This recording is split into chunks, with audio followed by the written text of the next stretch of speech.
La voz maldita. Tenía 19 años cuando ocurrió algo que jamás olvidaré. Hoy lo recuerdo con un nudo en la garganta, porque aún al repasar cada detalle me estremezco, como si el frío que sentí entonces volviera a envolverme. Mi abuela acababa de fallecer hacía menos de una semana. Su partida nos tomó a todos por sorpresa, aunque su salud había estado decayendo lentamente. Ella siempre fue una presencia protectora en mi vida, casi como una segunda madre. Su ausencia me golpeó tan fuerte que pasaba los días sumida en la tristeza, sin poder apartar de mi mente la idea de que no la volvería a ver. Aquella noche me encontraba en mi habitación, en la segunda planta de la casa. Mi madre preparaba la cena en la cocina, justo debajo de mi cuarto. La rutina de los últimos días se reducía a llantos silenciosos y a un vacío que me costaba asimilar. A pesar de mi dolor, había algo más que me inquietaba y no sabía identificar de dónde provenía esa extraña sensación de desasosiego, como si cada rincón de la casa estuviera cargado de energía contenida. Desde la sala de estar hasta el corredor que conectaba las habitaciones, sentía la mirada invisible de algo que no podía explicar. Mi abuela, en vida, coleccionaba muñecas antiguas. Tenía decenas de esas figuras de porcelana con ojos de vidrio, ropajes victorianos y expresiones frías que nunca pude descifrar. Después de su muerte, mi madre decidió traer algunas de esas muñecas a casa a modo de recuerdo. Yo siempre tuve cierta inquietud con esos objetos inertes. Sus rostros pálidos me generaban repulsión y curiosidad al mismo tiempo. Me producía escalofríos pensar que, cada noche, alguien más me observaba desde algún estante o desde lo alto de un mueble. La colección se instaló en un cuarto contiguo al mío, un cuarto que antes solía ser un estudio, pero que habíamos transformado en una especie de bodeguita improvisada. Aquel día, mientras yacía en mi cama entre lágrimas, de pronto escuché algo que me hizo incorporarme de un salto. El sonido era inconfundible, la voz de mi abuela llamándome por mi nombre, como si viniera de muy lejos, casi disuelta en el aire. En mi mente resonaba su timbre suave pero firme. El corazón me dio un vuelco y sentí cómo se me erizaba la piel. Era un llamado de ultratumba, pensé, pero intenté calmarme repitiéndome que la mente a veces juega malas pasadas cuando uno sufre una pérdida tan reciente. Sin embargo, lo que siguió me dejó helada. Llamé a mi madre desde la cama, preguntándole si seguía en la cocina. Ella respondió al instante, con voz temblorosa, que también había oído algo muy parecido. Se escuchaba igual de asustada que yo. Ese detalle me sacó la idea de la simple alucinación. Bajé las escaleras casi corriendo y la encontré pálida, con la cuchara en la mano, la mirada fija en la pared. Sus labios temblaban levemente, como si quisiera decirme algo, pero no supiera por dónde empezar. Al final, solo pude acercarme y abrazarla. Ninguna de las dos entendía lo que acababa de pasar y esa incertidumbre nos oprimía el pecho.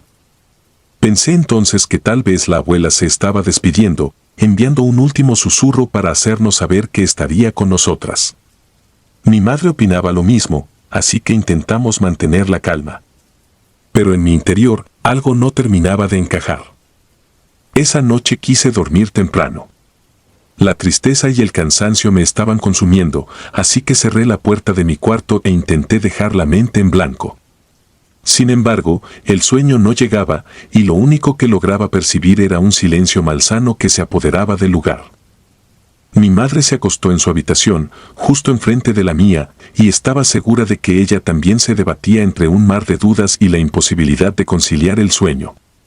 De pronto, me pareció escuchar un golpeteo leve en la pared cercana al closet.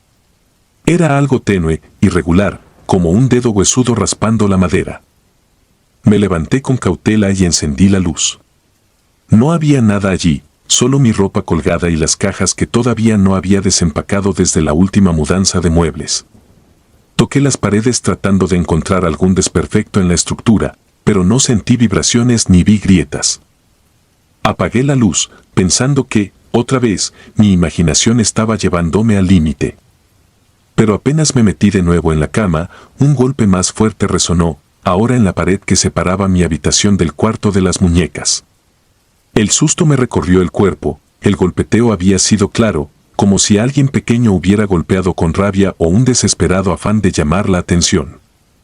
Me erguí con el pulso acelerado, deseando que mi madre apareciera para decirme que todo estaba bien, pero no sucedió.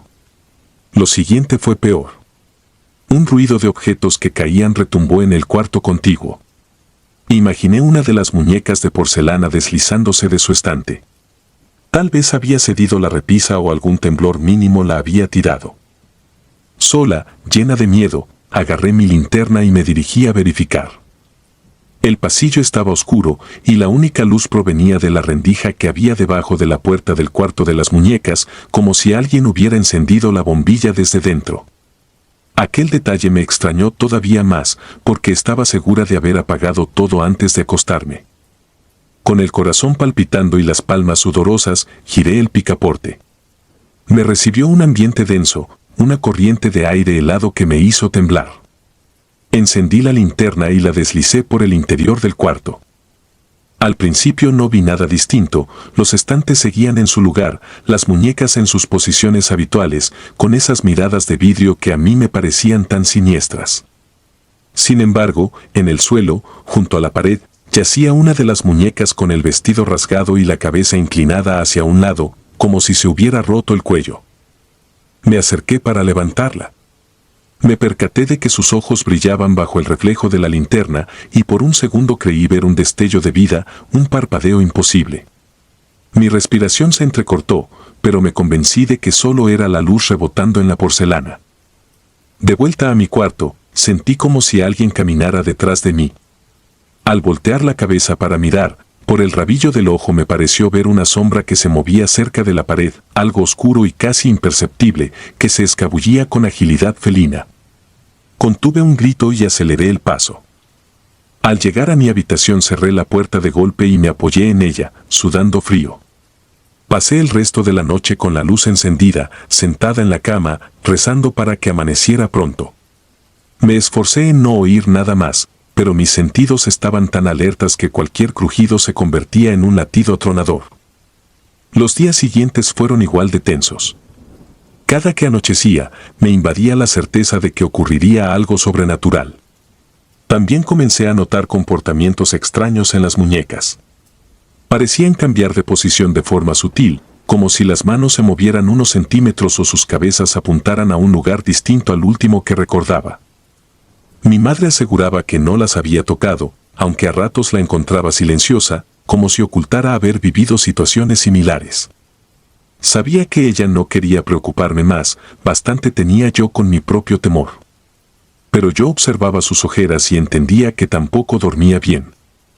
En una tarde particularmente nublada, cuando la casa parecía envuelta en una penumbra permanente, me senté en el sofá de la sala intentando distraerme con la televisión. De pronto, escuché un murmullo arrastrado y apagado, algo parecido al balbuceo de un niño. Provenía del piso de arriba. Mi piel se erizó en el acto y mi primer impulso fue llamar a mi madre. Pero sabía que ella estaba haciendo las compras en la tienda del barrio, así que estaba sola. Podía huir de la casa y esperar su regreso en la calle, sin embargo, sentí la necesidad de saber qué estaba pasando. Apagué el televisor y subí sigilosamente la escalera, con la adrenalina embotando mis sentidos. El murmullo provenía del cuarto de las muñecas. Me acerqué a la puerta, apoyé la oreja y detecté algo escalofriante. Sonaba como susurros entrecortados, una mezcla espantosa de risas y lamentos apenas audibles. Era como si varias voces se amalgamaran, pero con un tono distorsionado, sobrehumano. Me llené de coraje y entré. Todo estaba oscuro, a pesar de la ventana. Parecía que las cortinas bloqueaban la luz casi por completo.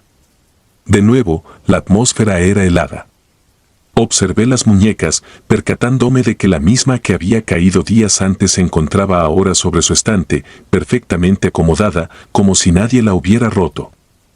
Estaba intacta, sin rasguño alguno en el vestido. Me acercaba lentamente a ella cuando sentí un susurro cerca de mi oído: «No te vayas». Di un respingo y contuve el aliento. No era la voz de mi abuela, sino algo más profundo y áspero, algo antinatural.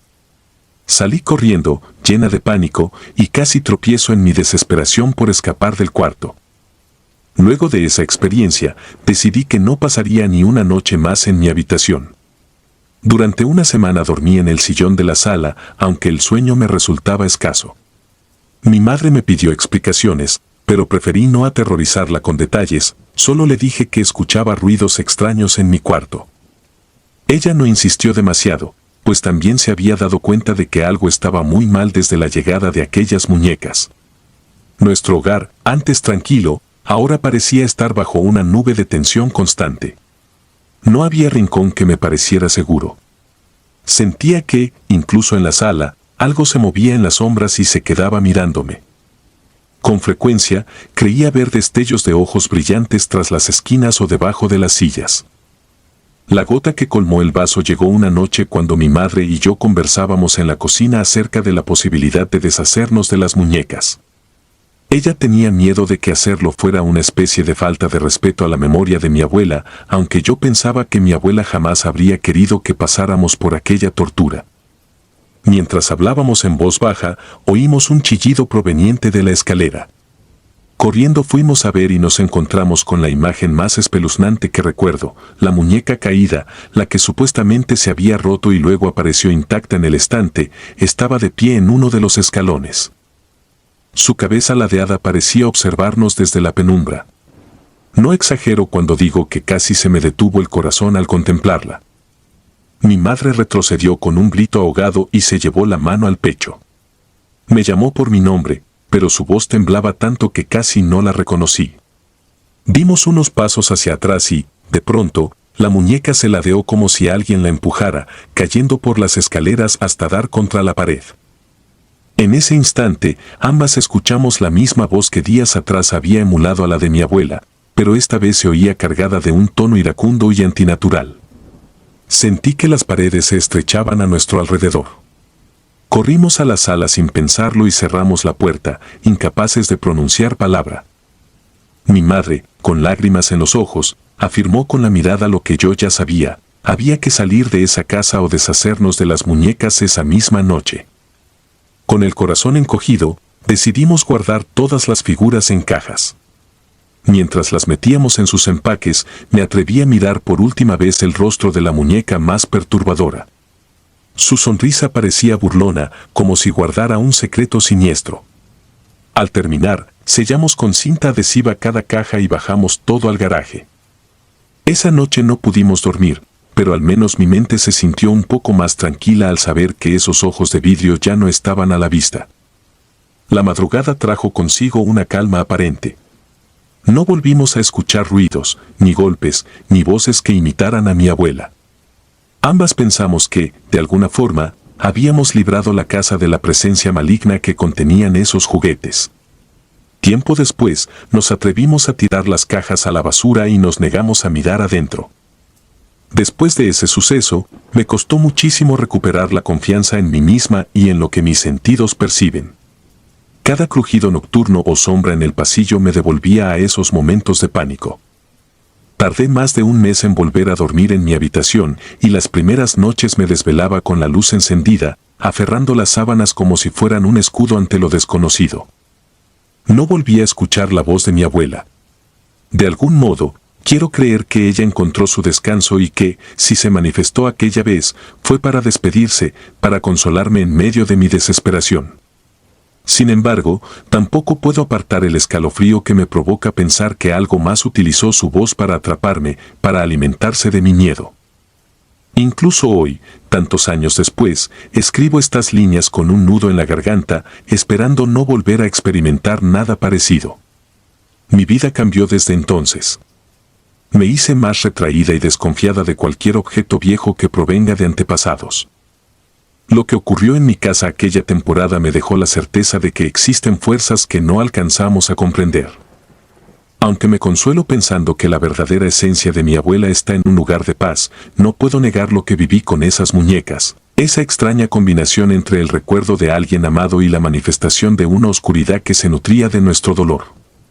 No sé si lo que habitó en esos juguetes era un eco maldito o un ente desconocido, pero su influjo sobre nosotras fue muy real y aterrador. A veces, por las noches, todavía me despierto sobresaltada con la idea de haber escuchado a lo lejos un murmullo de porcelana o un golpe en la pared. Sacudo la cabeza para espantar ese pensamiento, recordándome que en la casa ya no hay rastro alguno de aquellos muñecos. Pero la memoria es traicionera y el temor se instala en el cuerpo como una cicatriz que nunca se borra del todo. Así aprendí a convivir con el horror, sabiendo que, a veces, basta con un tenue susurro en la oscuridad para que el pasado regrese, reclamándote de nuevo el sueño y la cordura. El rostro maldito. Soy Iván Montenegro, antropólogo y profesor de historia antigua, un estudioso incansable de las culturas y creencias que han forjado nuestro mundo. Desde que tengo memoria me fascina la recolección de objetos peculiares, aquellos que encierran un misterio o un pedazo de vida pasada. Cada vez que visito un país nuevo, me sumerjo en los mercados más recónditos con la esperanza de hallar un artículo único, algo que resuma la esencia de un lugar que quizá no volveré a pisar. Aunque mis viajes me han llevado a Egipto, Turquía y remotos rincones de Europa Oriental, en mi fuero interno siempre sentí un llamado especial hacia el sudeste asiático. Esas tierras, a primera vista tranquilas y llenas de costumbres ancestrales, encierran historias que superan la imaginación. En un impulso por descubrir nuevos tesoros, decidí emprender un largo recorrido por Vietnam, Camboya y Tailandia. Tenía la convicción de que allí encontraría piezas singulares. Mi idea era dar con manuscritos, estatuillas o amuletos asociados a ritos antiguos que perduran en la memoria colectiva de esas civilizaciones. Fue así como, tras aterrizar en la bulliciosa Phnom Penh, me sumergí en callejones polvorientos y mercados nocturnos. Fue una búsqueda casi obsesiva, aunque nada me preparó para el horror que se desataría después. Apenas llegué a la capital de Camboya, contacté a un viejo conocido de la universidad, un guía local que solía ayudar a investigadores extranjeros en su búsqueda de objetos típicos. Su nombre era Darit. Accedió a acompañarme hasta un pequeño pueblo al norte del país, donde vivía una familia de artesanos famosos por elaborar muñecos de madera y tela con un detalle exquisito. Aseguraba que eran figuras conmemorativas que las familias utilizaban en ceremonias secretas para honrar a los ancestros. Mi entusiasmo creció al imaginar que quizá encontraría una pieza irrepetible. El viaje hasta aquel lugar fue agotador. El camino de tierra se llenaba de baches y la humedad del entorno parecía pegarse a la piel como un sudario silencioso. El aire estaba cargado de un aroma mezcla de hierbas y especias locales, pero también había un matiz extraño, algo que no lograba identificar. Tras varias horas de sacudidas en un destartalado autobús, llegamos por fin a nuestro destino. El lugar era casi fantasmal, pocas casas de madera, silenciosas y rodeadas de vegetación densa. Los ojos curiosos de los pobladores se posaban sobre nosotros, los forasteros, con una mezcla de recelo y fascinación. Darit me condujo a una vivienda modesta que hacía las veces de taller y galería. El artesano que nos recibió se llamaba Aum, un hombre enjuto de rostro serio, que movía las manos con parsimonia mientras tallaba la madera. Su taller, impregnado del olor del barniz, exhibía decenas de muñecos, algunos con atuendos tradicionales, otros con expresiones casi humanas. Había máscaras y efigies que parecían retratar pasajes de historias muy antiguas. Me quedé sin aliento al contemplar la minuciosidad de las costuras y la forma en que la pintura daba vida a cada gesto. Entre todas las figuras, una en particular me llamó la atención, un muñeco de apariencia noble, con vestiduras ceremoniales bordadas en hilos desgastados y un rostro afilado que transmitía un aire de autoridad misteriosa. Tenía la mano derecha extendida como si ordenara algo. Sus rasgos estaban tan cuidadosamente delineados que sentí un escalofrío al contemplarlo. Estaba posado en un pedestal de madera oscura, y bajo este pedestal se distinguían varios caracteres grabados con trazos artesanales. Quise comprarlo de inmediato, pero al preguntar el precio, aún negó con la cabeza sin pronunciar palabra. Su silencio era impenetrable. Insistí con cierta prudencia, suponiendo que se trataba de una estrategia para incrementar el valor. Sin embargo, no parecía un simple regateo. El hombre miraba al muñeco con una mezcla de desagrado y temor. como si la figura portara un peso ancestral que, de algún modo, debía mantenerse lejos de manos extrañas. Aún así, mi obsesión pudo más que mi prudencia. Ofrecí primero $100. Aún volvió a negarse. Fui subiendo mi oferta y con cada incremento notaba cómo se crispaban sus manos, arrastrando la gubia contra la madera que tallaba. Cuando llegué a 500, de repente esbozó una sonrisa amarga. Tardó varios minutos en preparar una caja de cartón grueso. Antes de cerrar la tapa, escribió algo en el frente con un pincel grueso y tinta negra. Luego me lo entregó con dedos temblorosos, sin mirarme a los ojos. Le pregunté a Darit si podía traducir el texto. Sin embargo, titubeó, poniéndose pálido. Dijo que no quería ofender mis creencias ni enfrentar antiguas costumbres. Me apremió a marcharnos y, con una despedida nerviosa, se alejó velozmente. Fue la última vez que vi a ese hombre. Pasé los siguientes días en el pueblo, intentando contactar a otros hablantes de la lengua local que pudieran revelar el significado de esa inscripción. Todos rehuyeron la tarea. Incluso, un joven que se ofrecía como intérprete a cambio de unos $, se asomó a la caja, leyó un instante, palideció y se despidió sin tomar el dinero. Cuando intenté sujetarlo de la mano, la apartó con espanto. Aquella misma noche comenzaron las pesadillas. Me vi en un escenario que parecía un antiguo salón real, con columnas talladas y sedas colgando de los muros. Yo, inexplicablemente, llevaba un atuendo ceremonial bordado en hilos dorados. Al mirarme en un espejo de bronce, descubrí con horror que mi rostro era idéntico al del muñeco que recién había comprado. Me sentía atrapado en un cuerpo ajeno, rodeado de cortesanos y guardias que rehuían mi mirada. En lo alto de un trono ornamentado estaba una figura imponente, un rey o emperador cuyo semblante no alcanzaba a distinguir porque la penumbra cubría sus facciones. En medio del silencio, aquel gobernante se inclinaba hacia mí y movía los labios sin emitir sonido alguno. Sin embargo, el pánico me invadía porque sabía que se trataba de una sentencia condenatoria. Mi corazón latía con fuerza. Sentía un peso tremendo, como si cada molécula de aire estuviera cargada de advertencias y furor divino. Era tal la presión en mi pecho que creí desfallecer. Siempre despertaba con la respiración agitada y un sudor helado que empapaba mi camisa. Al tercer día en ese pueblo, los lugareños comenzaron a evitarme de forma aún más evidente. Cuando salía a comprar víveres, los vendedores se negaban a atenderme. En los hostales, por alguna razón, repentinamente no había habitaciones disponibles, aunque las acabara de ver libres. Harto de esa hostilidad inexplicable, decidí partir. Tomé un autobús hacia una ciudad cercana con la intención de buscar ayuda en el consulado de mi país. La urbe a la que llegué era menos rural y el ajetreo me hacía sentir algo más seguro. Sin embargo, el mismo problema persistía, nadie quería traducir la inscripción de la caja. Conseguí el contacto de un profesor local de historia, un hombre amable que me recibió en su pequeño despacho. Pero apenas le mostré el objeto, frunció el ceño y me pidió que me marchara.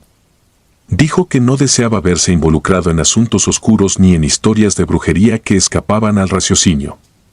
Tuve que abandonar el lugar sin respuestas. Las pesadillas se intensificaron, en mis sueños, el rostro del rey ya no estaba envuelto en sombras. Se volvía cada vez más nítido y sus ojos desprendían un odio vivo que atravesaba el aire como cuchillas. Algo gritaba en un idioma que no entendía, y yo sabía que clamaba mi muerte. Despertaba con el eco de un alarido en mis oídos, un llanto desgarrador que no parecía humano. Desesperado, me dirigí al consulado para pedir ayuda. La recepcionista me trató con cortesía, aunque cuando le mostré la caja y su inscripción, se retiró incómoda. Me hicieron esperar más de una hora hasta que el cónsul finalmente accedió a recibirme. Su sonrisa se desvaneció al ver de qué se trataba. Mantuvo un tono casi confidencial al explicarme, en términos vagos, que había leyendas ancestrales sobre figuras talladas que albergaban espíritus rencorosos. Dijo que me convenía deshacerme de aquello cuanto antes. Le pregunté por la traducción exacta. Refunfuñó, clavó la mirada en la tapa y masculló que, según entendía, era algo así como una maldición dirigida hacia quien poseyera la representación de un traidor del pasado. Un personaje funesto que habría sido condenado por un rey. Esa sentencia, al parecer, perseguiría no solo a la persona que sostuviera la efigie, sino a cualquiera que la contemplara con detenimiento. Me aconsejó no tomarlo a la ligera, pues la cultura local otorga un poder enorme a estas maldiciones. Acto seguido, me pidió que me marchara alegando temas urgentes que atender. Aturdido, pensé en tirar la figura al primer contenedor que viera, pero no podía ignorar lo que había pagado. Tampoco creía del todo en maldiciones. Aún así, los hechos extraños me preocupaban, cada nuevo intento de desplazarme a otro lugar fracasaba. Se caía la conexión de internet o la aplicación de traducción dejaba de funcionar de forma inexplicable cada vez que apuntaba la cámara al texto. Mi tarjeta bancaria era bloqueada sin razón aparente cuando quería comprar billetes de avión. Todo se volvía trabas y obstáculos. En mi afán por deshacerme de esa pieza, contacté a un coleccionista francés con fama de contrabandista. Él aceptó reunirse conmigo en un restaurante. Cuando abrí la caja para mostrarle el muñeco, la gente que estaba a nuestro alrededor salió despavorida, dejando los platos a medio comer. El francés me preguntó si estaba loco por andar con esa maldición a cuestas. Le propuse un precio muy por debajo de lo que yo había pagado, solo para librarme de ello. Aceptó titubeante, puso el dinero sobre la mesa y me marché del local. Cuando estaba a punto de tomar un taxi, vi que aquel hombre venía corriendo tras de mí con los ojos llenos de pánico. Sin hablar, me tendió el muñeco y gritó que no lo quería en su poder. Me devolvió la caja y se marchó sin voltear. Yo, sin saber qué hacer, paré un taxi, pero el chofer, al leer la inscripción, soltó un grito ahogado y perdió el control del volante. Terminamos estrellados contra otro vehículo. Desperté en un hospital 3 días después, con un brazo fracturado y varios golpes que tardarían semanas en sanar. Lo primero que observé al incorporarme en la cama fue la caja, esperando al pie de la silla, como si hubiese sido un paciente más ingresado a mi lado. Nadie se atrevía a tocarla. No pude volver a viajar, ni continuar mi trabajo. Cada vez que intentaba deshacerme de ese muñeco, algún evento fortuito me impedía hacerlo, como si el destino se confabulase para mantenerlo a mi lado. En una ocasión, lo dejé en un contenedor cerca del aeropuerto, pero en cuanto crucé la calle, una turba de perros salvajes apareció de la nada, ladrando y rodeando el basurero. El personal de seguridad me obligó a marcharme sin mis maletas, y cuando finalmente logré volver para recuperar mis pertenencias, allí estaba la caja, intacta, custodiada por varios curiosos que la miraban con aversión. El martilleo de las pesadillas se hizo insoportable. Cada noche volvía al salón palaciego. Me veía sometido a un juicio público, donde aquel monarca delirante exigía mi cabeza por traición. Los cortesanos aplaudían su veredicto y yo sentía el roce del metal helado en mi cuello cuando el verdugo alzaba la cimitarra. Nunca llegué a ver la ejecución, pues el terror me despertaba justo antes del golpe final. Sin embargo, la agonía permanecía el resto del día en mis huesos, como si en verdad hubiera rozado la muerte. Al salir del hospital, preferí aislarme en un hotel económico lejos de la ciudad. Necesitaba silencio para razonar qué hacer. Traté de investigar sobre rituales de purificación. Algunos escritos antiguos hablaban de ceremonias con humo de ciertas plantas, oraciones específicas y la participación de un chamán. Pero no conocía a nadie que se atreviera a ejecutar tal exorcismo cultural. Por más que busqué, la sola mención del muñeco hacía que me negaran la ayuda. Ya han pasado meses desde aquella compra. Perdí gran parte de mis ahorros en tratamientos médicos, pagos de hotel y gastos de manutención. Intenté en vano mandar el muñeco de vuelta al artesano. Nadie quiso encargarse del envío. El objeto yace en la misma caja, sellada con esa terrible advertencia que todos rehúsan pronunciar en voz alta.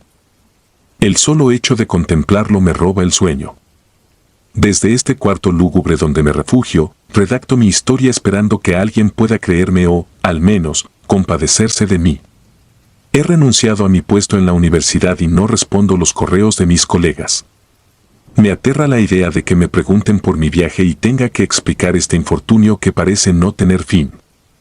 Desconozco si algún día hallaré la forma de romper la maldición. Lo que más me asusta es la mirada de aquel muñeco, que a veces juro ver asomarse entre las sombras, incluso cuando la tapa de la caja está bien cerrada. O tal vez sea mi mente alucinada que sigue repitiéndome que soy víctima de una condena centenaria, hijo de una traición olvidada. Cada vez me resulta más difícil distinguir la realidad de la pesadilla. Solo me queda rogar que esta historia sirva de advertencia a cualquiera que, como yo, persiga obsesivamente lo desconocido sin pensar en las consecuencias. Ya no estoy seguro de nada. Solo deseo que si alguien encuentra mi relato, comprenda que no se trata de supersticiones ingenuas. Hay objetos que encierran rabia y venganza ancestrales, fuerzas que duermen en el silencio y aguardan un gesto imprudente para extender sus garras. Aún conservo la esperanza de que, en algún recóndito rincón de Asia, exista alguien capaz de anular el influjo de esta reliquia maldita. Hasta entonces, el muñeco reposa en mi habitación, implacable en su quietud, carente de vida aparente, pero poblando mis sueños con voces que me exigen pagar por una traición que ni siquiera cometí. No puedo escapar de él. He visto con mis propios ojos la furia que desata. He sido testigo de la muerte lenta de mis días y de la sombra tétrica que oscurece mis noches. Si pudiera retroceder en el tiempo, huiría en cuanto sintiera la primera negativa de aquel artesano, en lugar de insistir. Mi tragedia ha nacido de mi codicia y mi incesante afán por coleccionar aquello que debía permanecer oculto. Ahora, contemplo el rostro tallado de esa figura con la certeza de que mi destino está unido al suyo, como si hubiéramos firmado un pacto de sangre hace siglos. El silencio de la madrugada retumba en mis oídos, y la respiración de este muñeco sin vida parece acompañar mi propia respiración. Sé que aún me aguardan más pesadillas. Sé que, en cuanto cierre los ojos, volveré al palacio donde el rey pronuncia mi sentencia y la espada desciende con furia implacable.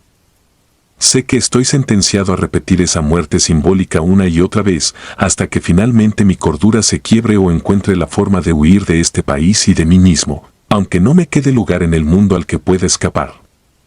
Mientras escribo las últimas líneas, escucho un leve crujido en la oscuridad. Resisto la tentación de voltear hacia la caja, porque temo descubrir que la tapa está abierta y esos ojos fijos me observan a plena luz de la bombilla mortecina. Siento que mi corazón late con tanta fuerza que en cualquier momento podría estallar. Mi futuro se ha convertido en un callejón de miedos que crecen sin cesar. Todo por un rostro de madera que alberga un odio imposible de saciar. He sellado el manuscrito que contiene esta confesión. Quizá alguien la lea y comprenda. Quizá también decida evitar las tentaciones de lo desconocido. Yo ya he perdido la inocencia y la paz. Solo me queda vivir con el eterno terror de saber que mis pasos están marcados por el filo de una espada invisible, la misma que me perseguirá hasta el fin de mis días, y más allá. Los juguetes. Siempre quise creer que mi vida estaba destinada a la tranquilidad, que nada podía sacudirme de mis rutinas silenciosas. Me equivoqué. Mi nombre es Adrián, y en este mismo momento temo que escribir lo que sucedió avive recuerdos que preferiría enterrar, pero siento que debo contarlo. Quizá, al hacerlo, encuentre algo de paz. Crecí en un pequeño pueblo situado en los alrededores de los Pirineos españoles. Nunca fui sociable ni curioso, prefería perderme en mis propios pensamientos antes que involucrarme en la vida de los demás. De niño, me gustaba quedarme en casa leyendo, dibujando, tallando figuras en pequeñas piezas de madera. Con el tiempo, esa afición se convirtió en mi ocupación principal. Comencé a elaborar muñecos de madera con una habilidad que, según los vecinos, parecía sobrenatural. No era una persona conflictiva, pero sí muy reservada. La gente en el pueblo empezó a decir que mi forma de mirar era inquietante. Decían que mis ojos se posaban en los demás como si atravesaran sus pensamientos, y eso les daba mal rollo. Muchos evitaban mi presencia y yo respondía con el mismo distanciamiento. Me parecía que la soledad era mi única aliada. Mi taller se hallaba en el borde de un bosque denso y silencioso.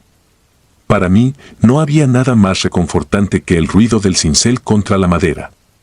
Sin embargo, pronto empecé a notar algo extraño en aquellas creaciones. Siempre había tallado muñecos, niños, niñas, animales, hasta rostros de ancianos con una meticulosidad obsesiva.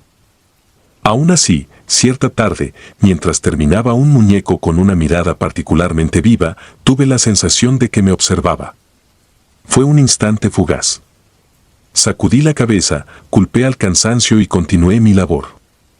Durante años, llevé mis muñecos al pueblo para venderlos en la plaza principal o cambiarlos por provisiones. Cada vez que pasaba por la taberna, los mismos comentarios me perseguían. Ahí va Adrián, el tallador solitario. Solían murmurar que algo en mí resultaba extraño. Yo lo ignoraba.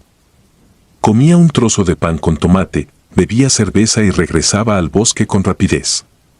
A pesar de mis silencios, no podía evitar escuchar rumores. Hablaban de historias muy viejas acerca de juguetes malditos que habrían aparecido en la región tiempo atrás, y la gente retomaba esas leyendas cada vez que me veían llegar con nuevos muñecos de ojos brillantes. Había una joven en el pueblo, Irene, nieta de un anciano a quien todos llamaban Fermín. A ella le fascinaban los relatos de terror, pero los consideraba ficción pura. Una tarde, la escuché decir que publicaría en sus redes un video con los muñecos raros que yo creaba. Fue la primera vez que sentí un escalofrío que no provenía del clima de la montaña, sino de mis propias entrañas. Aquella noche, algo cambió. Estaba yo en mi taller, iluminado tan solo por un farol de aceite. Tenía varios muñecos terminados, perfectamente alineados en un estante. De pronto, noté que uno de ellos había caído al suelo sin que yo lo hubiese tocado. Lo recogí. Su expresión tallada mostraba una especie de mueca que no recordaba haber esculpido. Lo dejé en su sitio y me obligué a pensar que tal vez lo había colocado mal. Pero un murmullo casi inaudible me erizó el vello del cuello. Juraría que provenía de la boca inerte del muñeco. Esa misma noche, la luna se alzaba en el cielo con un fulgor helado. Intenté dormir, pero me resultó imposible. Sentía la necesidad de asomarme al taller una y otra vez, como si algo reclamara mi presencia. Al fin, cuando el reloj marcó la medianoche, decidí acercarme. Abrí la puerta y me invadió un silencio antinatural. No había viento, no sonaban grillos ni se escuchaban los ruidos habituales del bosque. Mi respiración era lo único que rompía esa quietud. Encendí la lámpara. Noté que los muñecos no estaban en la posición en que los había dejado. Algunos yacían boca abajo, otros parecían inclinados hacia la puerta, y uno en particular se había corrido hasta el borde de la mesa, con los ojos tallados casi apuntando hacia mí. Mi corazón dio un brinco. No podía explicar aquello de ningún modo razonable. Apagué la lámpara con manos temblorosas y volví a la casa, obligándome a creer que era mi mente agotada jugando trucos. Con los días, la tensión aumentó. Escuchaba golpecitos suaves en la madera a cualquier hora. Una noche, desperté sobresaltado por lo que creí era la risa de un niño. Me incorporé de la cama, corrí hacia la puerta y la abrí con fuerza. Lo único que alcancé a ver fue un muñeco en el suelo, con la mano extendida como si quisiera tocar mi pie. Lo arrojé a un rincón, de puro impulso, y me quedé jadeando en la oscuridad. No tuve el valor de volver a levantarlo. Por la mañana, me sentí ridículo. Aún así, cerré el taller y decidí evitar tallar muñecos durante unos días. Tomé mi perro, un pastor de orejas caídas, y salí a caminar para aclarar la mente. El animal estaba inquieto, tironeaba de la correa y soltaba gruñidos quedos, como si notara una presencia a nuestro alrededor. Pensé que tal vez se había percatado de algún animal salvaje. De cualquier modo, no hallamos huella alguna. Esa semana apenas llevé leña al pueblo, pues no tenía ánimos de ver a nadie. Sin embargo, la curiosidad venció a mi terror al cabo de un par de días y me aventuré a abrir el taller otra vez. Cuando entré, el aire era denso, con un olor parecido a humo viejo y resina rancia. Los muñecos estaban donde los dejé, pero percibí algo siniestro en su apariencia. Sus ojos inertes parecían llenos de ira contenida, como si guardaran un rencor antiguo. Aquella misma tarde, pasé por la plaza del pueblo para entregar un par de encargos de leña. Irene, la nieta de Fermín, se reía en voz alta contando a sus amigos que pronto subiría a internet unos videos demostrando que no hay maldición ni muñecos poseídos, sino una simple superstición. Me sentí vulnerable, porque parte de mí anhelaba creer que tenía razón, pero otra parte temía que se burlara de algo que ni yo mismo lograba comprender. Cuando regresé a mi casa, encontré una nota deslizada bajo la puerta.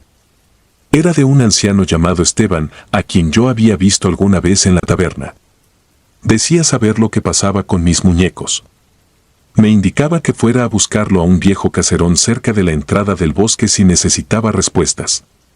Tardé un par de días en decidirme. Finalmente, una noche de tormenta y sin luna, me armé de valor y acudí al lugar. El caserón era lúgubre.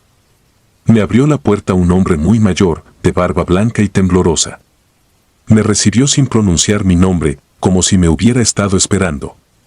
Apenas intercambiamos palabras porque él parecía preferir el silencio a las explicaciones largas. Me guió a una sala iluminada por velas donde había cráneos de animales y viejos libros en latín. Sentí un escalofrío que me paralizó. Con voz ronca, me dijo que en el pasado, alguien de mi familia habría tallado muñecos en la madera de un árbol maldito, asociado a ritos antiguos que buscaban encerrar almas en figuras inanimadas.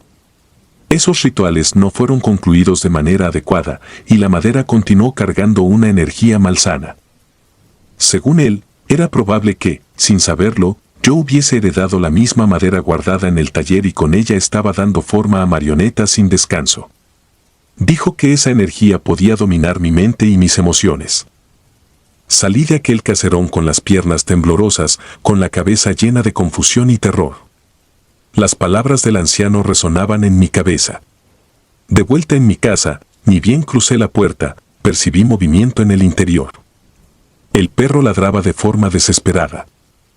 Lo encontré arrinconado, con el hocico bajo y las orejas gachas, gruñéndole a un grupo de muñecos dispuestos en semicírculo junto a la pared. Uno tenía la cabeza ligeramente inclinada hacia un costado, como si estuviera escuchando con atención. Aquella visión me pareció tan aterradora que comencé a sudar frío. Tomé al perro en brazos y lo saqué de allí lo más rápido que pude. Sentía que, de alguna forma, esas figuras tenían un propósito y que yo era el centro de su atención. Al anochecer, mi perro desapareció. Lo busqué por el bosque, llamándolo sin cesar, pero no lo encontré. Cuando volví al taller, el silencio me resultó insoportable. Me armé de coraje y agarré un hacha. Empecé a destruir todos los muñecos que encontraba. Arranqué sus miembros articulados, astillé sus rostros tallados hasta convertirlos en trozos irreconocibles de madera. Sin embargo, no dejé de sentir que algo me miraba. De pronto, escuché un crujido a mi espalda. Me giré con el hacha en alto. Nada. El farol parpadeaba, proyectando sombras danzantes en las paredes. Un llanto suave, casi un sollozo infantil, surgía de algún rincón, pero no podía ubicarlo. Cuando quise encender la lámpara por completo, se rompió el vidrio y me quedé en penumbras. La puerta se cerró de golpe. Me quedé paralizado, empapado en sudor y con la garganta seca. No sé cuánto tiempo pasó. Creo que perdí la noción de la realidad. De algún modo, logré abrir la puerta y corrí hacia el pueblo. Busqué a Esteban, pero nadie supo decirme dónde vivía. Insistí en la taberna y me dijeron que ese anciano hacía mucho que no se veía por la zona y que había rumores extraños sobre él.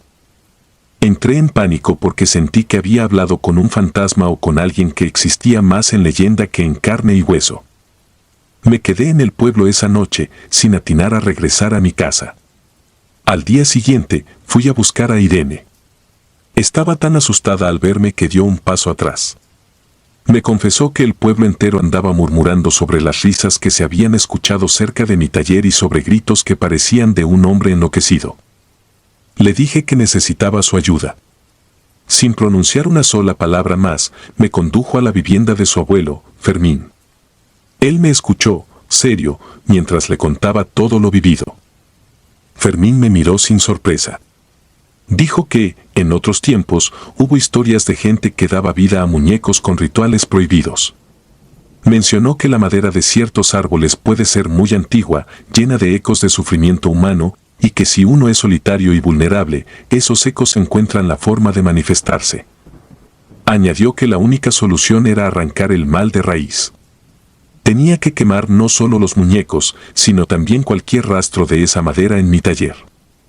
Volví a mi cabaña al anochecer, temblando de miedo. Llevé un bidón de gasolina que conseguí en la taberna y lo vertí sobre cada rincón del taller. Las figuras destrozadas se amontonaban, las astillas crujían bajo mis pasos. Cuando el olor penetrante se hizo insoportable, arrojé un fósforo. El fuego rugió con furia y me obligó a retroceder. Las llamas se alzaron hasta el techo, devorando todo. Sentí algo que sonó como un chillido colectivo, o tal vez fuera solo mi mente a punto de colapsar. Me quedé mirando el incendio. Quise llorar, pero estaba seco por dentro. Cuando salió el sol, todo mi trabajo y mi hogar eran cenizas. El humo que se elevó al cielo parecía cargado de lamentos. Durante los días siguientes, dormí en un pequeño cuarto que me prestó Fermín. La gente en el pueblo no se atrevía a preguntarme nada. Sin embargo, en mi interior, seguía temblando. No deseaba volver a sentir esa mirada incrustada en la madera, ni esos susurros de medianoche. Aún así, en mi último día en el pueblo, antes de marcharme para siempre, me acerqué a los restos calcinados de mi taller. Entre las cenizas, encontré un fragmento apenas quemado de uno de los muñecos que más me habían asustado, el mismo que escuché murmurar esa noche. Aquel trozo conservaba su ojo tallado. Estaba ennegrecido por el fuego, pero aún se distinguía la forma de la pupila, mirando en mi dirección con un rastro de odio. Lo arrojé al suelo, lo pisé hasta pulverizarlo y salí corriendo de allí. Juro que, mientras lo hacía, oí algo semejante a un suspiro lastimero. Desde entonces, evito cualquier objeto de madera con rasgos humanos. No sé si lo que sucedió fue fruto de una maldición real o si mi mente me jugó la peor de las trampas. Solo quiero que mi historia sirva de advertencia, pues hay cosas que escapan a nuestro entendimiento. Aún hoy, cuando cierro los ojos, escucho esos golpecitos suaves en la madera y percibo la mirada hueca de esas figuras que parecían tener alma. He intentado olvidar, he intentado explicarlo con la razón, pero hay noches en las que, al borde del sueño, me asalta la idea de que no logré destruir todo. Quizá un último muñeco quedó oculto, esperando, hambriento de la esencia de quien ose darle atención. No sé si lograré conciliar el sueño con semejante pensamiento. Lo escribo con la esperanza de hallar consuelo. Sin embargo, en el fondo, temo que esos susurros vuelvan a buscarme en la oscuridad, reclamando algo que yo, en mi necedad, no debí desatar jamás. Si lees estas palabras, guárdate de tallar rostros en la soledad de un bosque antiguo y silencioso. Ten cuidado con lo que creas, pues podría empezar a contemplarte en las noches y los ojos de la madera no se cierran nunca. Ojos rojos. Mi nombre es Andrés y hoy quiero compartir algo que todavía me persigue en las noches, algo que me heló la sangre cuando ocurrió y que, hasta el día de hoy, sigue acechando mis sueños como una sombra.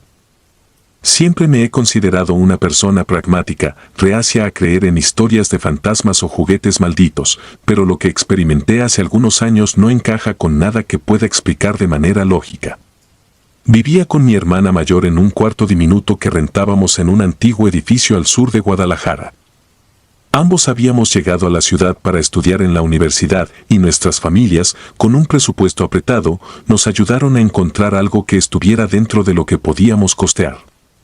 El lugar no era exactamente confortable, pero al menos tenía un baño propio y una pequeña tarja para lavar trastes. Sin embargo, nunca pensé que aquel cuartito modesto se convertiría en el escenario de la peor pesadilla de mi vida. Cuando nos instalamos por primera vez, nos dimos cuenta de que todo el edificio tenía un aire lúgubre. Los pasillos eran estrechos, con paredes de concreto desconchado que dejaban ver capas de pintura de otros tiempos.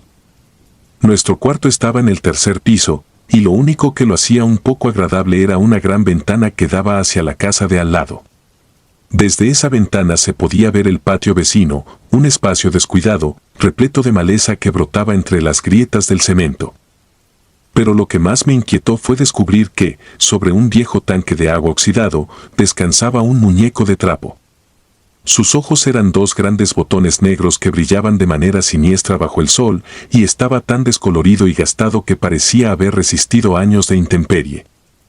Nadie se molestaba en moverlo, y su figura inerte me producía un escalofrío que no podía explicar. Después de acomodar nuestras cosas, mi hermana y yo decidimos colocar una litera para ahorrar espacio. Yo, sin pensarlo mucho, me quedé con la cama de arriba.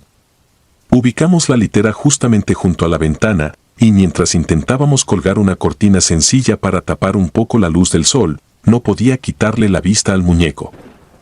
Había algo casi hipnótico en su aspecto, sus brazos parecían estirarse en una especie de mueca retorcida y siniestra, y daba la impresión de estar mirando directamente hacia nosotros, aunque esa fuera solo la paranoia que se gestaba en mi cabeza.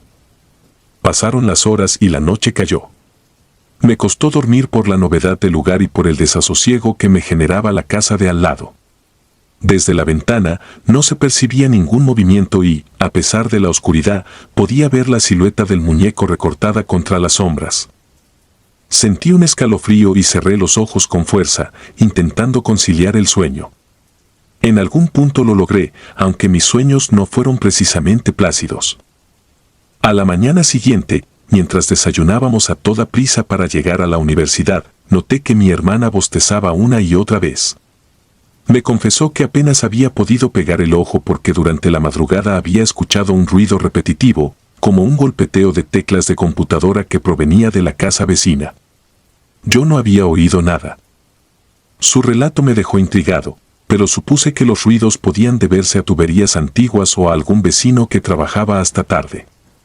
Sin embargo, su expresión de cansancio y su insistencia en que sonaba exactamente como si alguien estuviera tecleando sin parar me hizo preguntarme qué se cosía tras aquellas paredes. Los días siguientes transcurrieron de manera parecida. Mi hermana continuaba quejándose del ruido, que afirmaba escuchar noche tras noche. Según ella, era inconfundible, el tecleo de una vieja máquina o de un dispositivo muy anticuado, demasiado rítmico para ser casualidad. Yo, por mi parte, seguía durmiendo como un tronco y nunca llegué a percibir nada extraño. Intenté mirarlo todo con calma, pero en mi interior empezó a germinar la sospecha de que algo inexplicable estaba ocurriendo en esa casa. Cada día, al asomarme por la ventana, encontraba la misma escena, el patio abandonado y el muñeco sobre el tanque de agua, con sus botones ennegrecidos. Sin embargo, me pareció notar que, a veces, su postura cambiaba ligeramente, como si alguien lo hubiera movido de lugar o le hubiera girado la cabeza. Podía ser solo mi imaginación, pero cada vez que me daba cuenta, un sudor frío me recorría la espalda. Llegué al punto de sentir una obsesión malsana por ese patio. Cualquier crujido que escuchara en la noche me empujaba a asomarme, en parte para descubrir si esa máquina de escribir, o lo que fuera, estaba en verdad en uso. Pero cada vez que corría la cortina, no veía a nadie. La casa permanecía a oscuras y el muñeco permanecía donde siempre, inmóvil, como un guardián retorcido que vigilaba mi ventana. Una noche, mi hermana me sacudió con fuerza para despertarme. Eran cerca de las 3 de la mañana y sus ojos estaban desorbitados de puro miedo. Me dijo que el sonido del tecleo había regresado más fuerte que nunca. Efectivamente, se escuchaba como si alguien estuviera presionando teclas metálicas con furia, un repiqueteo constante y enfermizo. Mi corazón se aceleró y, en contra de mi instinto, salté de la litera, corrí la cortina y me asomé. El patio seguía vacío. Sin embargo, el muñeco ya no estaba sobre el tanque de agua. El latido de mi corazón se volvió ensordecedor. La noche estaba más silenciosa de lo normal, no se oía ni el canto de un solo grillo. Y, aún así, ese tecleo grotesco se manifestaba como si viniera desde una habitación contigua. Decidí regresar a mi cama sin pronunciar palabra, estaba paralizado. En cuanto me alejé de la ventana, el ruido cesó. Ni mi hermana ni yo pudimos conciliar el sueño durante lo que restó de la noche. A la mañana siguiente, me levanté con el cuerpo entumecido. Con cierta valentía fugaz, volví a asomarme al patio, esperando no encontrar nada. Pero casi me da un vuelco el corazón, el muñeco estaba de regreso en su sitio, aunque su posición parecía distinta, como si se hubiera acomodado para mirar de frente a mi ventana. Sus brazos, antes caídos, se erguían como si tuviera codos, y su cabeza, ladeada, parecía inclinarse burlonamente. Tuve que retirar la vista. La imagen me revolvió el estómago. Por puro terror, fingí ante mi hermana que no había notado nada extraño. Ella hizo lo mismo. Tomamos nuestras mochilas y corrimos fuera de aquel edificio sin dirigirnos la palabra. Tras las clases, regresé solo al cuarto. Mi hermana tenía un proyecto que la mantendría ocupada hasta tarde en la biblioteca, así que me tocaba cenar por mi cuenta. Tomé algo de comida, pero mi apetito se había esfumado.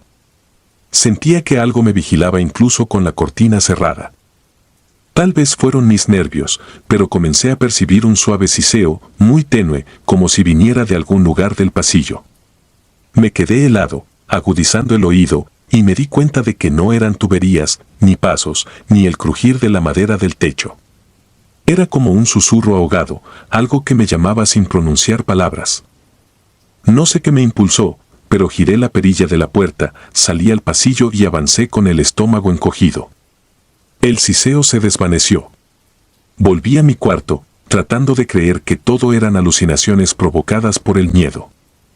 Esa misma noche, el tecleo de la supuesta máquina de escribir regresó con furia. Desperté asustado y mi corazón casi saltó de mi pecho cuando escuché un golpe en la ventana. El primer instinto fue esconderme bajo las cobijas, pero la curiosidad y el terror me empujaron a levantar un extremo de la cobija y mirar hacia el cristal. Las luces de la calle apenas entraban en nuestro cuarto y mi vista tardó en acostumbrarse. Fue entonces cuando sentí el mayor pavor de mi vida. Contra la ventana, en el lado de afuera, distinguí dos pequeños destellos rojos, como si fueran los ojos brillantes de un animal acechando en la oscuridad. Podía jurar que eran los botones del muñeco, iluminados con un resplandor demoníaco. Me quedé paralizado. No pude gritar ni moverme, solo sentí mi respiración acelerarse y mi cuerpo temblar involuntariamente. La cortina estaba entreabierta y durante unos segundos que me parecieron eternos, vi cómo esos dos destellos ascendían lentamente, como si la cosa estuviera trepando por la pared. Antes de que pudiera procesarlo, escuché un raspón en el alféizar y de pronto el tecleo cesó de golpe. El silencio fue ensordecedor. Apreté los ojos y recé sin saber a qué, pidiendo que nada irrumpiera en mi cuarto. No sé cuánto tiempo transcurrió, pero cuando reabrí los ojos, los destellos habían desaparecido y el ruido no había regresado. Mi hermana llegó al amanecer y me encontró sentado en mi cama, con la mirada perdida. Le conté lo que había visto. Su rostro palideció y me dijo que, al entrar al edificio, había visto en el patio del vecino un movimiento extraño. Juraba haber detectado la silueta de alguien colocando el muñeco en su posición habitual. Nos armamos de un coraje frágil y decidimos asomarnos juntos. Para mi consternación, ahí estaba el muñeco, otra vez sentado sobre el tanque de agua, con sus brazos desmadejados y su cabeza inclinada, como si todo aquello no hubiera sido más que un sueño febril. Pero sabíamos que no lo era.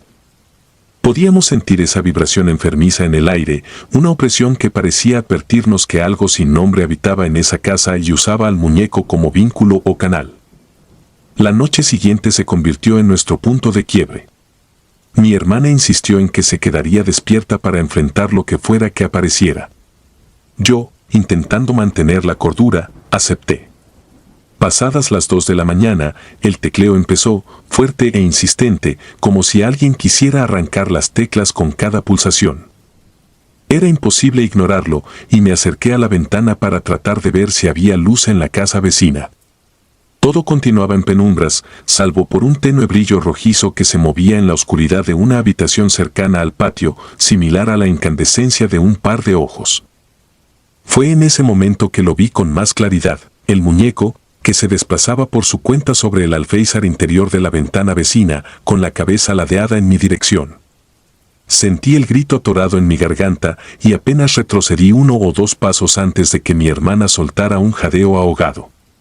También lo estaba viendo. De pronto, la cortina de la ventana vecina se cerró de golpe, como si una mano invisible la hubiera jalado con furia. El tecleo se intensificó tanto que parecía que las paredes vibraban, y solo entonces reaccionamos. Tomé las llaves y mi cartera, mi hermana agarró su mochila y salimos corriendo del cuarto, sin importarnos dejar ropa o libros. Bajamos las escaleras a toda prisa y nos lanzamos a la calle con una mezcla de terror y alivio. Deambulamos por la ciudad el resto de la madrugada, esperando a que amaneciera para buscar otro sitio donde pasar la noche. Nunca volvimos a dormir en aquel cuarto. Hablamos con la dueña del edificio y le explicamos, sin muchos detalles, que la situación era insostenible. Ella no preguntó nada, como si ya hubiese oído historias parecidas antes. Nos devolvió parte del depósito y apenas metimos nuestras cosas en un taxi, sin atrevernos a subir a solas. Todavía recuerdo el escalofrío que me recorrió la espalda al despedirme de aquel lugar, sintiendo que el muñeco podía estar observándonos desde alguna rendija, complacido con nuestro miedo. Desde entonces, no he podido borrar de mi mente la imagen de esos dos destellos rojos en la noche. A veces pienso que quizá era todo producto de la sugestión, pero no hay forma de que ambos hayamos tenido la misma alucinación. Y lo más perturbador, a pesar de que nunca supimos quién vivía en la casa de al lado o por qué se escuchaban esos tecleos infernales, estoy convencido de que había algo más que una simple persona tras la ventana. Ese muñeco, con sus ojos de botón y su sonrisa deshilachada, era algo perverso, una presencia que no podía explicarse con palabras, como si alguien o algo lo hubiera cargado de energía oscura.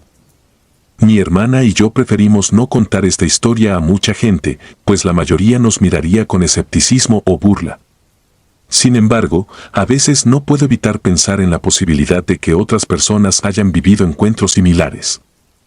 Me pregunto si el muñeco seguirá ahí, con su mirada de botones perforando el vacío, o si habrá ido tras nuevos inquilinos para arrebatarles el sueño y la cordura. Si alguien pasó por algo parecido, me gustaría saberlo, aunque no tengo el valor de revelar la dirección exacta. No deseo que otros se acerquen por curiosidad y caigan en su influjo.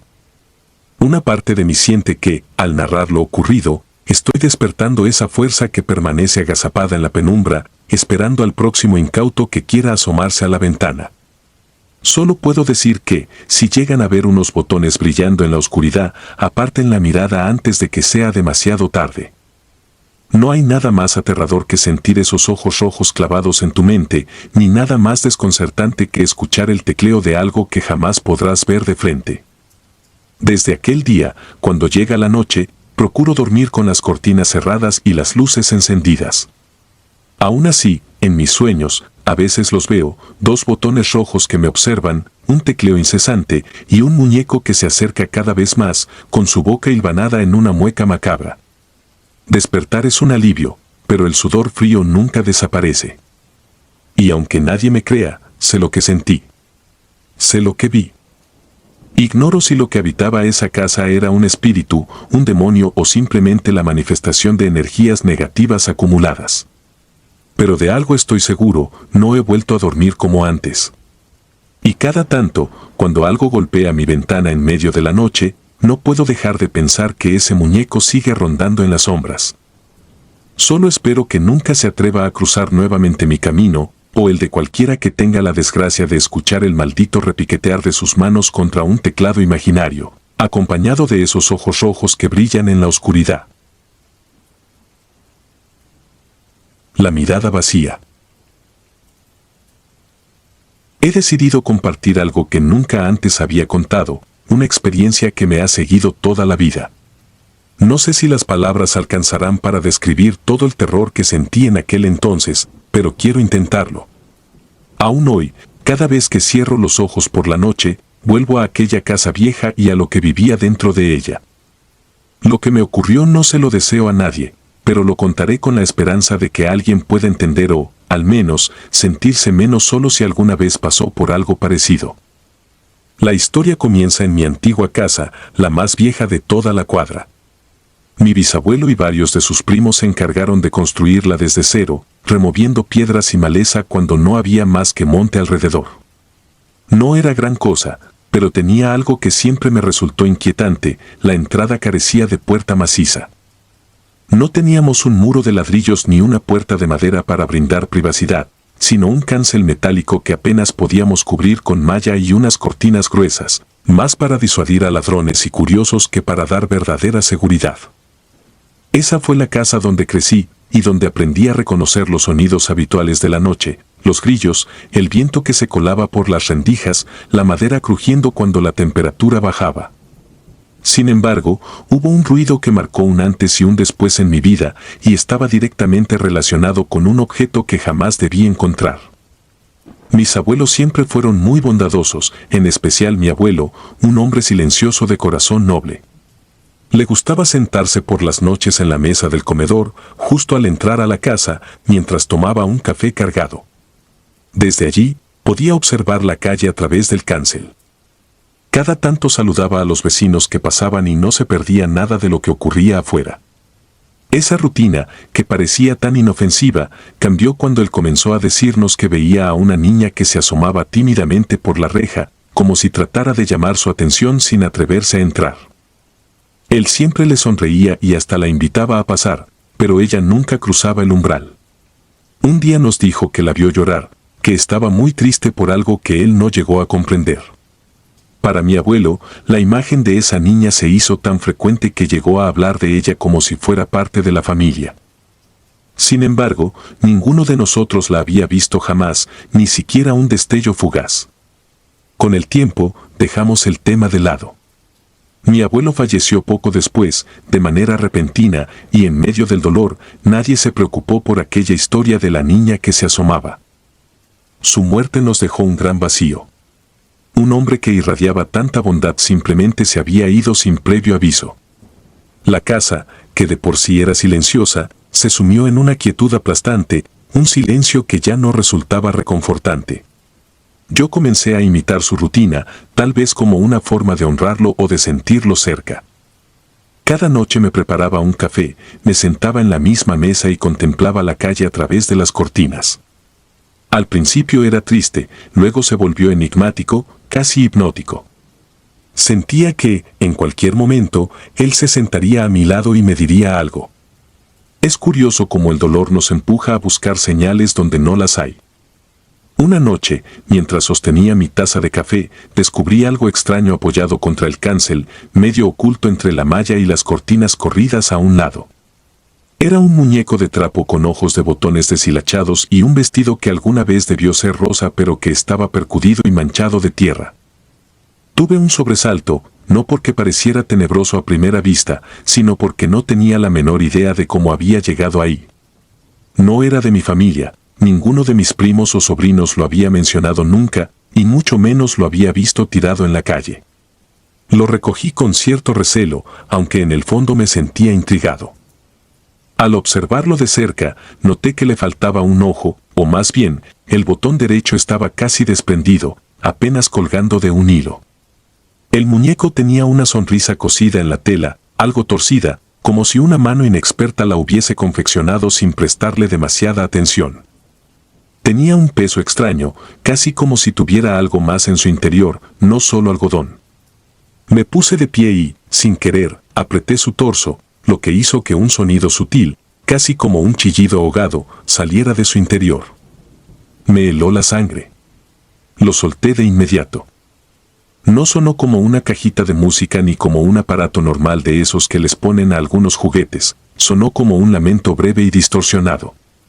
Decidí llevarlo adentro, más por curiosidad que por otra cosa. Lo dejé en la mesa, junto a mi taza de café, y lo observé en silencio. La casa estaba en penumbras, solo iluminada por la lámpara amarillenta del comedor. Un escalofrío me recorrió al pensar en mi abuelo. Recordé cuando él me decía que veía a la niña asomándose.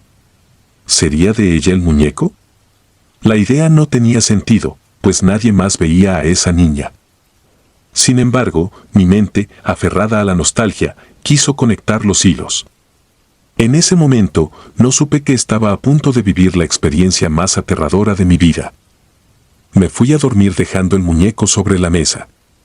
Cerca de la medianoche, me desperté con un ruido tenue pero persistente. Era como un rasguño, un golpeteo frágil que provenía del comedor. Salí de mi habitación, avanzando a tientas hasta llegar a la mesa donde estaba el muñeco. No había nada fuera de lugar, al menos a simple vista. Miré el cancel para ver si alguien intentaba forzarlo, pero todo parecía tranquilo y la calle estaba desierta. Sin embargo, sentí un hormigueo en la nuca, como si me observaran en la oscuridad. Regresé a la cama después de revisar ventanas y puertas, pensando que quizá los nervios me estaban jugando una mala pasada. La siguiente tarde, mientras limpiaba la mesa, me fijé en el muñeco otra vez. Decidí revisarlo minuciosamente. Descosí un poco la parte del torso para entender qué tenía adentro. Nunca olvidaré lo que encontré: trozos de porcelana, pedacitos de metal y una pequeña campana oxidada. Todo metido entre retazos de tela vieja y algodón amarillento. Era una mezcla atípica, ni siquiera parecía manufacturado con cuidado. Pegué un salto cuando, al sacar uno de los pedazos de porcelana, noté que era parte de un rostro, el fragmento de una carita de muñeca con una cuenca vacía. Me costaba creer que alguien hubiera rellenado un simple muñeco de trapo con fragmentos de otro juguete de porcelana. Cerré de nuevo la tela como pude y sentí una punzada de malestar, como si estuviera profanando algo que no me pertenecía. Cuando cayó la noche, repetí la rutina del café. Intentaba distraerme, mirar hacia afuera, recordar a mi abuelo. Entonces la vi. Una niña se asomaba tímidamente entre las cortinas del cancel. No la reconocí al principio. Tenía el cabello desgreñado y la mirada difusa. Estaba tan quieta que dudé si era una persona real o un reflejo. Quise hablarle, pero no salieron palabras de mi boca, solo un murmullo. Algo en su semblante era perturbador, parecía desolada y a la vez furiosa, como si mi sola presencia la molestara. Luego desapareció con un movimiento brusco. Su imagen se deshizo entre las sombras, sin dejar rastro, y yo me quedé allí, temblando, con la taza en la mano. Más tarde, cerca de la medianoche, me invadió un llanto lejano, un gemido lastimero que resonaba justo al otro lado del cancel. Me levanté sin pensarlo 2 veces y corrí a abrirlo, esperando encontrar a la niña. Retiré el cerrojo, aparté la malla, pero al salir, descubrí que no había nadie, ni un alma en la calle. Lo escalofriante fue que, al regresar, escuché un leve crujir sobre la mesa. En el silencio, mis pasos resonaron con un eco doloroso. Cuando volví la vista al muñeco de trapo, me pareció que su cabeza se había girado unos centímetros hacia mí. No podía creerlo, probablemente mi mente me estaba jugando una broma. Sin embargo, el terror me dejó petrificado. A la mañana siguiente, mi madre me comentó que me había oído salir por la noche y me preguntó si pasaba algo. No quise darle explicaciones. Preferí mantener en secreto todo lo relacionado con el muñeco y la aparición de la niña. Pensé en deshacerme de aquel juguete. Lo tomé con la intención de tirarlo a la basura o quemarlo, pero no pude. Un presentimiento me atrapó, algo me impedía separarme de él. Había una sensación de deuda que no lograba explicar. Como si, de algún modo, yo le debiera algo a esa presencia vinculada al muñeco. Los días transcurrieron con una tensión creciente. Por la tarde, escuchaba pasos diminutos que corrían por el pasillo, arrastrando los pies, y en ocasiones percibía un leve tintineo, como el sonido oxidado de la campanita que había dentro del muñeco. Cada noche me preparaba para el horror de escuchar el llanto desconsolado o el rasguño en el cancel. Trataba de mantener la cordura recordando a mi abuelo y su bondad, pero cada vez me era más difícil. El ambiente se sentía cargado, y en los rincones más oscuros de la casa parecía haber presencias observándome. Una madrugada, el llanto se volvió tan desesperado que me levanté de un salto, con el corazón martillando en las sienes. Fui hasta el comedor y la vi allí. La niña estaba parada muy cerca del muñeco, que reposaba en la punta de la mesa. Tenía el rostro pálido, como si apenas fuera una sombra. Sus lágrimas caían silenciosamente mientras sus labios se movían sin articular una sola palabra. Por un segundo, me pareció ver que su muñeca izquierda se extendía hacia el juguete, casi como si intentara protegerlo o recuperarlo. El terror me paralizó, pero sentí un impulso extraño de ayudarla. Di un paso adelante y la niña volteó hacia mí con una expresión de terror, como si temiera que fuera a hacerle daño. De pronto, se desvaneció.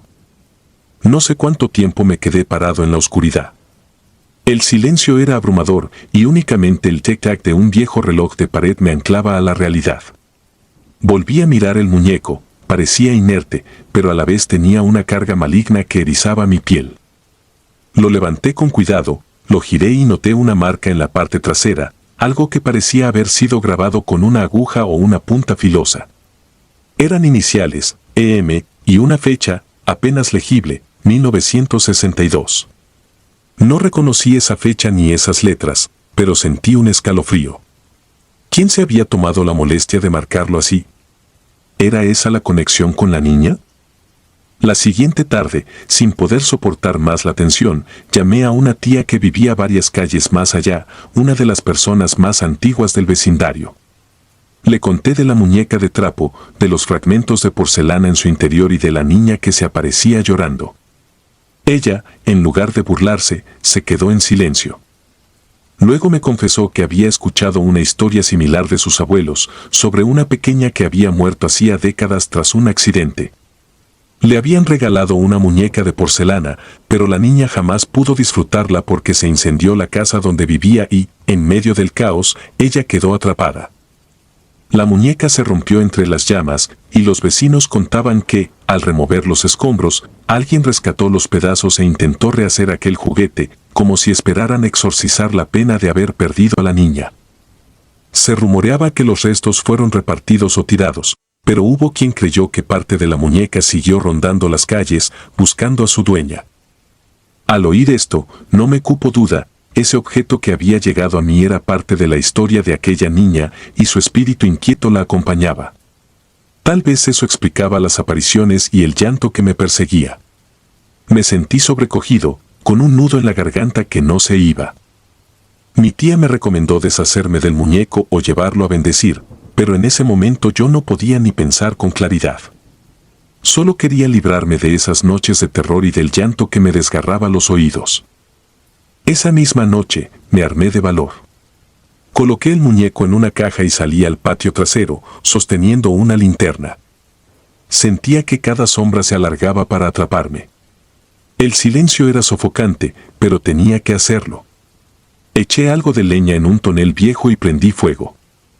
El resplandor me daba un poco de seguridad, aunque el aire helado calaba mis huesos. Sin pensarlo dos veces, arrojé la caja con el muñeco a las llamas. El fuego lamió la tela, consumiendo el relleno de algodón y esos fragmentos de porcelana que se escucharon crujir entre las brasas. Por un momento, un silbido agudo se elevó en la noche, tan penetrante que sentí que me perforaba el alma. Me tapé los oídos y contuve la respiración. Después, todo cesó. El fuego siguió crepitando sin emitir más sonidos extraños. Cuando las llamas menguaron, sentí un alivio fugaz, una especie de paz desconocida que, por un instante, me hizo creer que todo había terminado. Esa madrugada dormí como no lo había hecho en mucho tiempo. Pero a las pocas horas, me despertó un golpe sordo, como si algo pesado hubiese caído en la sala. Bajé con el corazón en la garganta y, al encender la luz, descubrí un rastro de cenizas que conducía hasta la mesa. Allí, sobre el mantel, encontré el fragmento de porcelana con la cuenca vacía y la fecha grabada, medio cubierto de hollín. No estaba todo el muñeco, solo ese trozo que se resistía a desaparecer. Me costaba respirar, el pánico me nubló la razón. Era como si nada pudiera romper ese lazo maldito entre la niña y sus restos. No tuve fuerzas para quedarme en la casa. Cerré todo, tomé mis llaves y salí, sin importarme la hora. Me fui a la vivienda de mi tía, donde me quedé unos días. Ella comprendió el terror que yo vivía y no me juzgó. Pasé mucho tiempo sin querer volver a la casa hasta que finalmente me armé de valor. Regresé solo para recoger mis cosas y marcharme definitivamente. Cuando entré, noté que el ambiente se sentía más frío y denso que antes. El fragmento de porcelana ya no estaba en la mesa ni en ningún rincón de la casa. Lo busqué sin saber exactamente por qué, tal vez para estar seguro de que no volvería a aparecer, pero fue inútil. Era como si se hubiese desvanecido para siempre. Dejé la casa con un nudo de angustia en el pecho y un dolor que mezclaba tristeza y alivio. Todavía no sé qué ocurrió con la niña, ni si encontró la paz que tanto necesitaba. A veces creo oír sus pasos o su llanto en mis sueños y despierto empapado en sudor. Otras veces me digo que es mi mente, que todo fue un delirio producto del cansancio y la obsesión.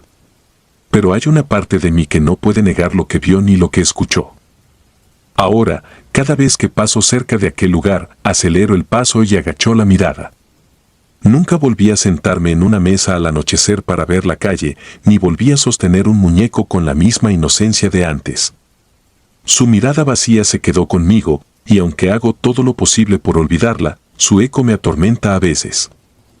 Siento que, de alguna forma, nuestra historia no terminó del todo y que aquel fragmento de porcelana todavía me observa desde algún rincón oscuro de mi memoria. No sé si el espíritu de la niña sigue vagando en busca de lo que perdió o si encontró un nuevo refugio donde descargar su pena. Solo sé que aquel muñeco maldito cambió mi vida para siempre. Y a quien lea esto, le advierto, hay cosas que es mejor no descubrir, objetos que deben permanecer ocultos en el olvido, porque algunos lazos se forjan con sangre y dolor, y no hay fuego capaz de romperlos. Si disfrutas de los relatos, te invitamos a apoyarnos con un like y un comentario, ya que eso nos ayuda muchísimo. Además, si aún no estás suscrito o suscrita, te animamos a formar parte de la comunidad del terror. Muchas gracias por escucharnos y por tu apoyo.